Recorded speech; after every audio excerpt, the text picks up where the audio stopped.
What if everything you've been told about starting Muay Thai too late is completely wrong? I started competing at 32, made it to the England team at 35, and became UK ranked number 4 pro by 40. Most people said I was delusional, and the fitness industry talks about athletic peaks at 25. Combat sports coaches warn about being too old to start. But here's what they miss. Starting late doesn't mean you're always behind. It means you have advantages that younger fighters simply don't possess. Better strategic learning, more efficient training approaches, and the psychological maturity to maximize every session. In the next 19 minutes, I'm going to give you my complete system, the personal journey that proves it's possible, the scientific research that explains exactly why late starters can unlock more of their real potential, and your step-by-step blueprint for turning your late start into your competitive advantage. And whether you're 25, 35, or 45, by the end of this video, you'll have the complete roadmap. Plus, I'll show you how to assess exactly where you stand and get a personalized plan for your specific situation. But first, let me tell you how a 32-year-old with zero fight experience became UK ranked number 4 pro in just 8 years. Yeah, I wouldn't let your age deter you too much, especially if you just, I'm thinking of getting some amateur fights, to kind of give you a bit of an idea of how I found all that, because I was 30 and I hadn't competed yet. We'd done the odd, we call them interclub, you'd call them, I guess, smokers in the US, non-decision fights, but they were like literally like 1 or 2 a year, massively gaps in between them. And it's like not getting any better doing any of this stuff. The gym I was training at for Muay Thai, they didn't have any fighters. They had Muay Thai on the timetable, but it was more a martial arts gym that did Muay Thai as one of the arts, if you like. Didn't have fighters and competitors. And I ended up, I was actually been made one of the instructors for Muay Thai, but I felt like a complete fraud because I hadn't been fighting. Just like, I want to fight, but the guy running it was just like, no, I'm not interested in fighters. They're bad news for the well, it wasn't a gym, it's more of an academy. They said, because fighters fight, they lose, and then I don't see the students again for ages. You know, they stopped training, and he financially didn't want to do that. So trained them for the martial art, gave them belts and grades and whatnot, and that was how he got them going. But for me, I was getting older, and I'm like, I want to compete before I'm too old to do this. So I ended up having to do it myself. He told me, well, if you want to do it, you're going to have to organize it yourself, get yourself there. Anyone else that wants to fight, train them and do that as well. And that's ended up being what I did. So it took me quite a long time to get into it. And where I lived, there was no fighting scene. So I had to travel in the UK to London, to Birmingham, to these different places to fight. So it took a while for me to get going. But long story short, I didn't actually start fighting as an amateur till I was about 32, 33. But I very quickly got selected for the England team and ended up fighting internationally at the World Championships and stuff like that, and ended up with a silver European medal and things like that. But I was the oldest, and I actually I couldn't get selected for the amateur team, even though I was still the best in the country, because I was 35, and that for the rules at the time, I'm not sure if that's changed actually, but the rules at the time were the once you were 35 or over, you couldn't compete as an amateur anymore. It's too old. So I then just had to fight pro. And then I fought pro for the next 5 years, and eventually retired because of an elbow injury, not because of anything else, at the age of 40. And at that stage, I was UK ranked number 4 pro. So I was fighting everyone way, way younger than me. And to be honest, my technical ability was okay, but the people I got to train with were only people I was training. So I'd have to go out to try and technically get ideas from other people. So I didn't have the best sparring partners to work with either to bring my level up. So the main reason I did so well, technically I was okay, but didn't get as much practice as I needed, but it was the physicality. So my strength and conditioning was really good. So I was just a really tough, relentless bugger. and that was how I'd win fights. And I could take them into beyond their anaerobic threshold and drown them in work rate or strength. You know, that's what I could do. And I knew how to play the fight ranges in a way that suited me and not them and all that kind of stuff. So, yeah, I wouldn't let your age deter you too much, especially if you just, I'm thinking of getting some amateur fights. You'll be able to, especially if you're kind of doing this kind of stuff, then, you'll be like, yeah, I'm in a position to be able take on someone a lot younger than me at this number of fight level. So that's my story. Started competing at 32, England team at 35, UK ranked number 4 by 40. But here's the question that drove my research. Was this just luck, some genetic anomaly, or is there actual science behind why late starters can achieve results that seem impossible? After years studying the research and working with hundreds of late starting fighters and everyday practitioners, what I discovered completely changed how I understand human performance and potential. The evidence shows that while peak physical performance typically occurs in your 20s, late starters have specific learning and training advantages that can more than compensate for age-related changes. Let me show you what the research actually reveals. There comes a time for every Thai boxer where you become aware that there were benefits of being younger in this game, and that now training may have to be approached differently. For those that have been in Muay Thai since their youngest years and have a high degree of body awareness, this realization kicks in much earlier. For example, in my podcast interview with 25-year-old two-times world champion Daniel McGowan, he already realizes that what he used to do wasn't necessary at the time and isn't effective or productive for him at the age he is now, despite approaching his athletic peak. We've all been a bit yeehaw in our training when we were younger. It's par for the course. Don't beat yourself up about that. But if you ask questions of yourself, with experience, we can build wisdom. So let's drop a few facts before I go on. Strength protects your joints, flexibility doesn't. You lose strength as you age, but you lose power and speed the quickest. If you picture an elderly person trying to get up out of a chair and having to use their arms to boost themselves up to give them help, this is because they've lost significant lower body strength. They're no longer strong enough to lift their own body weight, let alone an external load.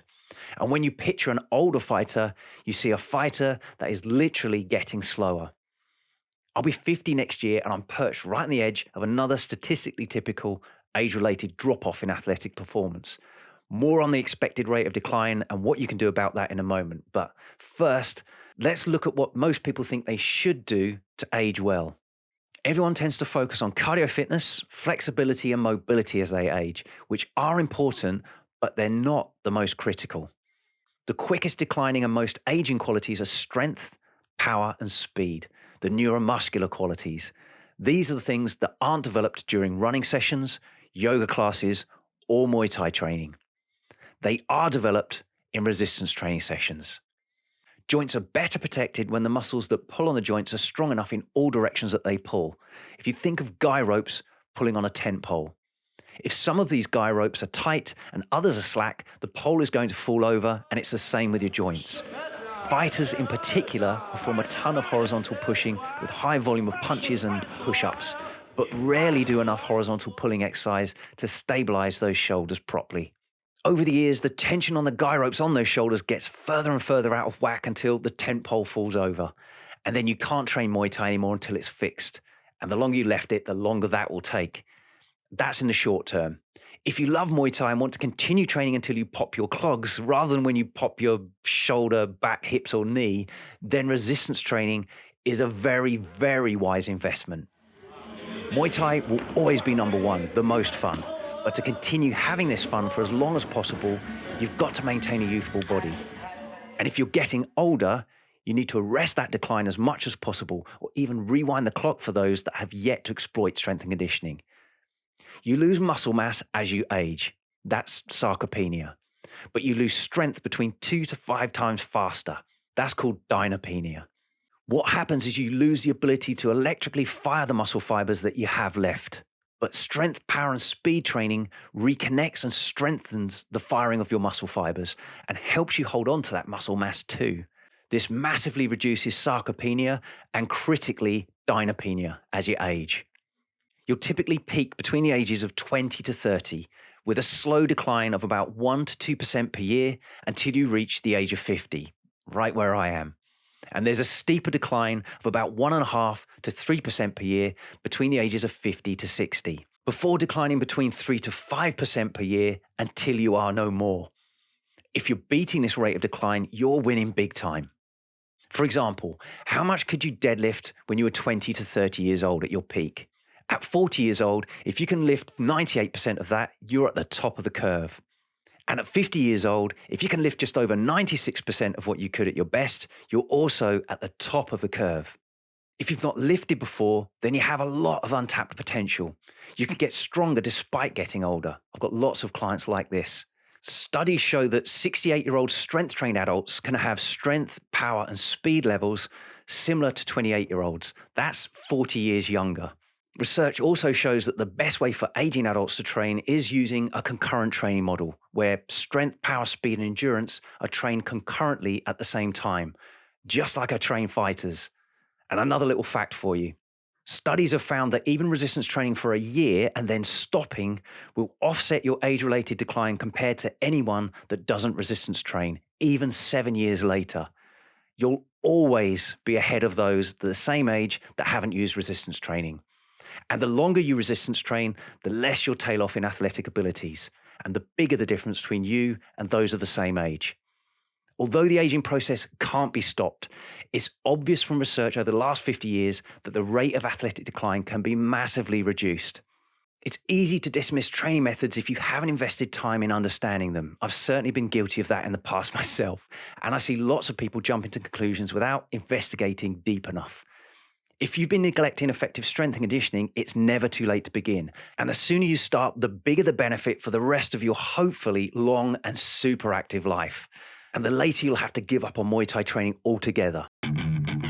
Now you understand the science, the strategic learning advantages, the strength training and efficiency, the concurrent training benefits that make late starters potentially more effective learners than younger athletes who squander their training time. But knowing research isn't enough. You need the exact blueprint. See, most fighters get stuck because they try to train like a 20-year-old. They ignore their advantages and focus on their supposed disadvantages. They follow generic advice instead of leveraging what makes them uniquely positioned for success.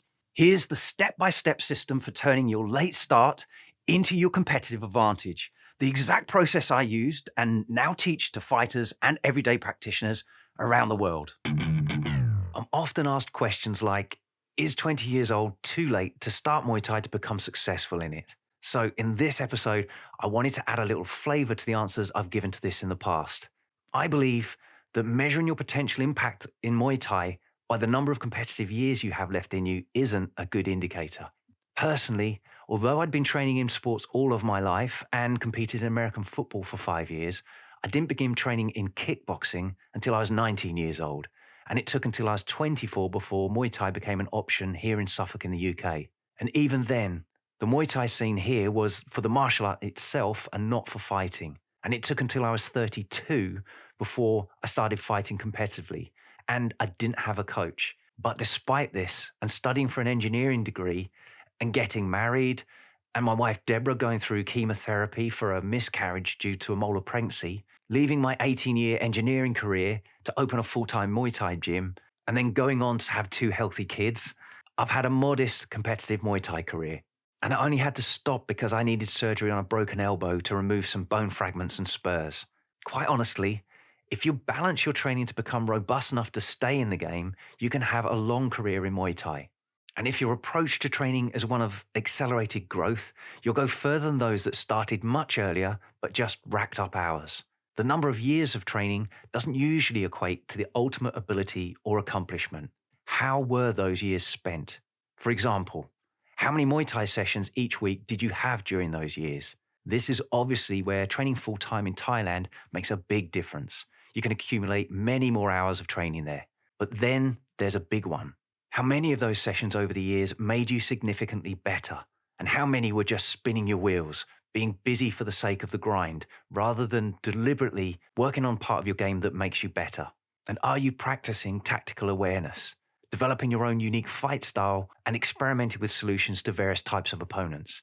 Are you designing Muay Thai practice drills to test and hone your tactical ability? And what level are your training partners and coaches at? Previous athletic ability counts too. Do you have a history of athletic training that will give you a head start in applying yourself to Muay Thai?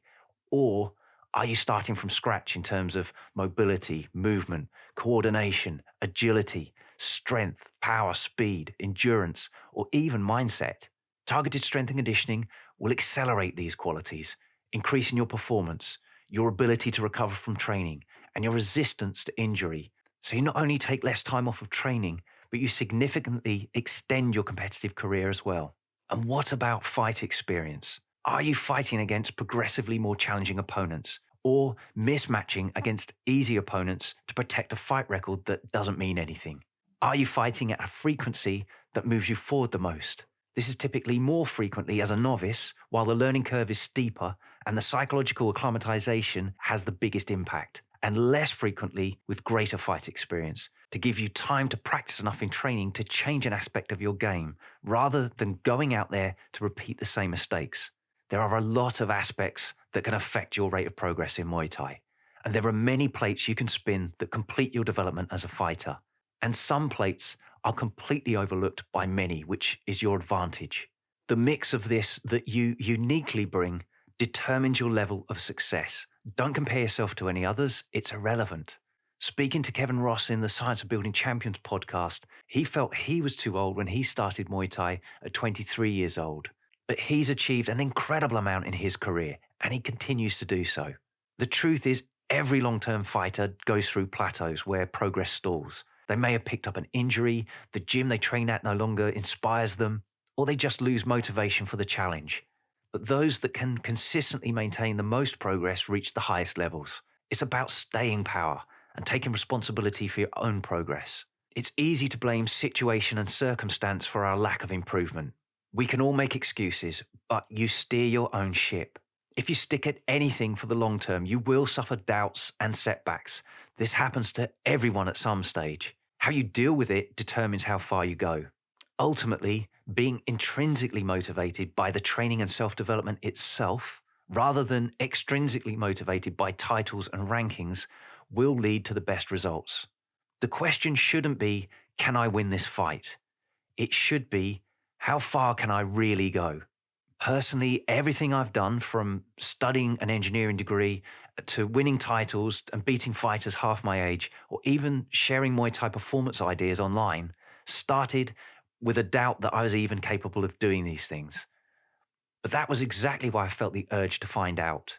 And every time I thought I'd reached my limit, I scraped through again, only to set another objective just a little bit further out of reach because I hadn't failed yet.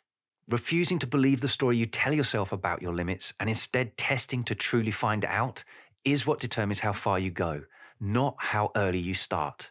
Most give up on themselves without truly reaching their limits. And if you make your Muay Thai training about finding out your own limits, who cares how many fights you win or what titles you get? If you love Muay Thai, do it. And find your own limits. That's the real reward. When I find myself thinking anything is too late, I consider that old proverb. The best time to plant a tree was 20 years ago. The second best time is now. And then I get my arse in gear. There you have it, the complete system. My personal journey from 32-year-old novice to UK ranked number 4 pro. The scientific evidence explaining why late starters have specific learning and training advantages.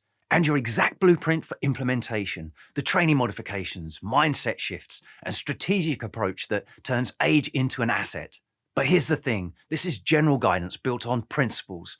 Your specific situation, your current fitness level, your available training time, your goals, your body's unique responses to training, they're all different. That's why I created the Muay Thai Performance Scorecard. It takes everything we've covered today and gives you personalized recommendations based on your exact circumstances. 5 minutes to complete, completely free, and you'll get your customized report that shows you if you're missing something that's holding back your progress.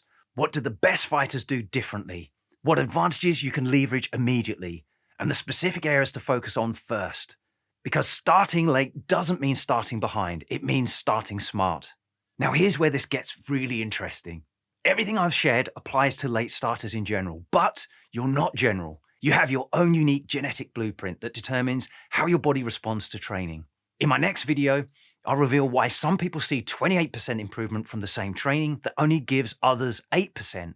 And I'll show you exactly how to identify your genetic response type and what that means for your specific training approach. It's only 9 minutes, but by the end, you'll know exactly how to customize everything we've covered today to your unique physiology. Because starting late with the wrong approach still won't work. But starting late with the right approach for your genetics, that's when you unlock your real potential.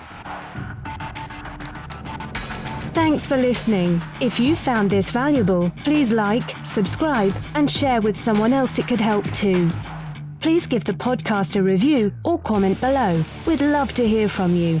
As always, you can visit heatrick.com for more Muay Thai performance podcasts, videos, articles, and guides. Catch you next time.